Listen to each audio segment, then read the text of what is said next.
it was reported to me. I don't know how. I heard through the grapevine. I don't even know what I'm saying, but I heard. Let's go with I heard. At the CrossFit Games that during the run, you were talking shit to Roman. All good. And then I was encouraging him. Oh, right. Encouraging him. I heard you were encouraging. Sorry, my bad. I heard you were encouraging Roman in the CrossFit Games. And then I heard that you touched him. Like, I don't know, you bumped him or slapped him on the back or some shit like that. And he got all fucking twisted up and reported you to the authorities. Oh, wow. For touching him. Is this the first you're hearing of this? No. Oh, that was good. I liked your exclamation. What did you, so can you tell me what happened? I'm not sure. So going into this run, I knew I had a good chance of winning it. We were way below my 5K pace PR. So my goal was to try and, because I know Roman's a good runner as well. So I wanted to like leave the pack and lead the race with him. And at the same time, make him run faster than what he wants to. So that's what I was saying to him during the run. Like, let's go. Let's move away from the pack.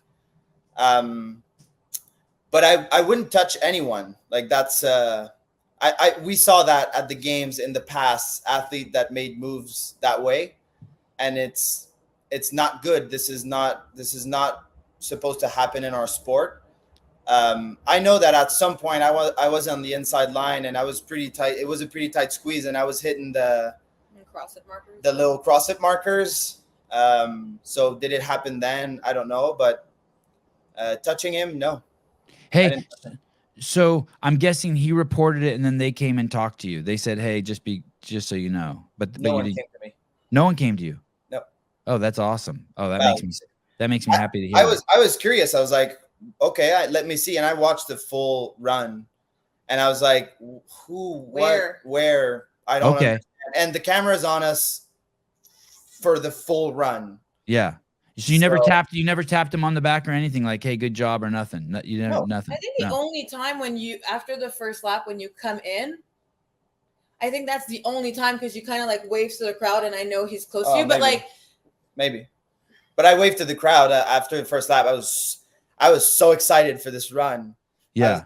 I got in the North Park and the crowd started like roaring. I was like, yeah, let's go. And I don't have these moments often. Never. I was so surprised. I was like, let's go. And I was ready to run like hell after that first lap. And it was after that first lap that I just ditched Roman. I'm like, well, if you don't want to run fast, then I'll just go.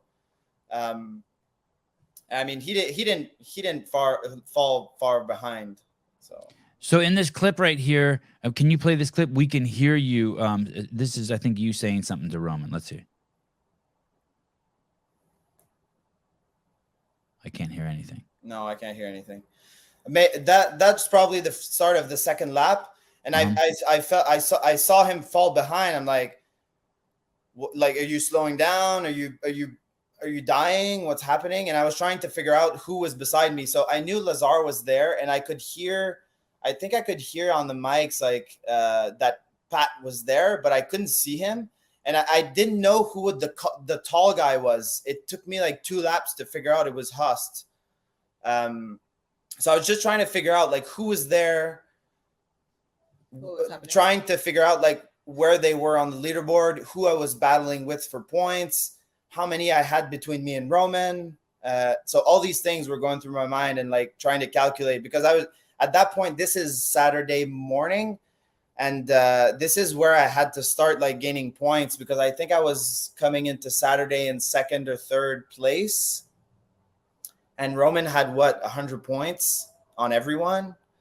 So I was like, if I want to gain some spots, then I need people in between.